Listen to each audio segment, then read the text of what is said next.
দেখো বন্ধু আজকে কোথায় এসেছি দেখো, সেই মিনি দীঘাটি। বর্ষাতে যখন ধানগুলো ডুবে গেছিলো সেই জমিটি দেখো এখন ধান কত পরিপূর্ণ হয়েছে, দেখো কত বড় হয়েছে। কিছুদিন পর আবার ধান বেরিয়ে যাবে, ধানের শীষ দেখো কত সুন্দর হয়েছে। দেখো চারিদিক, ওই দিকটাতে জল আছে শুধু, দেখো ওই দিকে জল আছে, আর এদিকে দেখো চারিদিক ধান, আর কত সবুজ প্রকৃতিতে দেখো কত সুন্দর ভিউ আছে। দেখো এই জমির ধানগুলো হয়নি এখন, বৃষ্টি জলে ডুবে আর ভালো করে হয়নি। আর এদিকে দেখো কত বড় হয়েছে, দেখো কত সুন্দর হয়েছে। দেখো গাছটা শীত পড়ে আছে, দেখো ধানের উপরে কত সুন্দর লাগছে দেখতে, দারুণ। পিছনের এইটা দেখো ভিউটা, আকাশটা দেখো কত সুন্দর লাগছে দেখতে। এগুলো দেখো কত সুন্দর আকাশটি।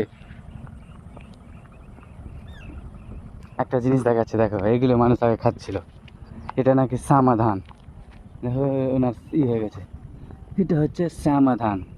কত সুন্দর দেখো, এটা খাচ্ছিল আগের মানুষ, শ্যামা ধানের নাম। দেখো এখানে হয়েছে শ্যামা ধান। এখানে দেখো পুকুরে যেতে হয়ে গেছে, দীঘা, মিনি দীঘা। এটা দেখে এখানকার ভিডিও করেছিলাম, দেখিয়েছিলাম আপনাদেরকে।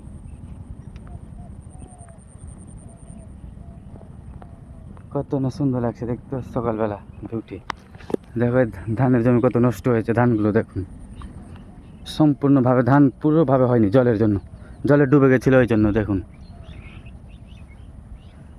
ওই দিকটাতে ঠিক হয়েছে, এই দিকটাতে একটু নিচু আছে ওই জন্য এবড়ো খেবড়ো হয়ে ধানটা হয়েছে। দেখো এবড়ো খেবড়ো হয়ে হয়েছে। আর এই পাটটা দেখো, এখানে ধানই হয়নি। দেখো বক উড়ে যাচ্ছে, বক বক। এখানে দেখো পুকুরই থেকে গেছে, পুকুর, মিনি দীঘা, মিনি দীঘা। কিছু যে গেছে ধানগুলো দেখো, আর হবে না ধানগুলো। বক দেখতে পাচ্ছ পিছনে, সাদা বক উড়ছে দেখো, কত সুন্দর জায়গা দেখো দৃশ্যটি, শান্ত শিষ্ট একদম প্রকৃতি জায়গা। মন খারাপ হলে এখানে চলে আসুন ঘুরতে, মনটা ভালো হয়ে যাবে। কার কার লোকেশন লাগবে বলে দাও কমেন্টে, লোকেশনটা দিয়ে দেবো আপনাদেরকে। শান্ত শিষ্ট একদম জায়গা। সবাই ভাটরা বিল যায়, এখানে আমাদের এখানে ভাটরা বিলের মতন আছে। দেখো যখন জল হয়ে যায় সমুদ্রের মতন ঢেউ আছে, তখন আমি ওই জন্য নাম দিয়েছিলাম মিনি দীঘা, আমাদের কালিয়াচকের মিনি দীঘা। এত সুন্দর জায়গা, পরিবেশটা দেখো কত সুন্দর।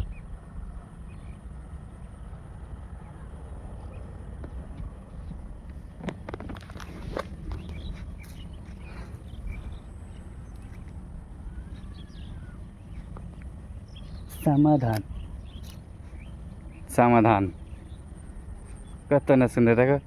এগুলো আগে যুগের মানুষরা খাচ্ছিল, আমার বাপ দাদারা সবাই খেয়েছে আগেকার, আমরা খাইনি নিউ জেনারেশনগুলো।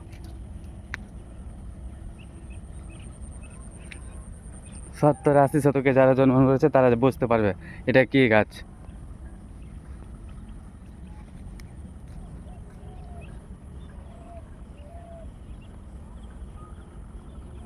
এই পাশে হয়নি, বর্ষার জলে ডুবে। এই পাশটা একটু উঁচু আছে, তাই এখানে ধানটা ভালো হয়েছে।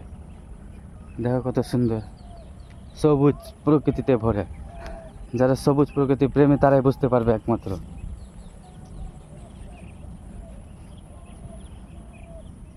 ওকে ভাই বন্ধুরা, আমি বক বক করে গেলাম, টাটা।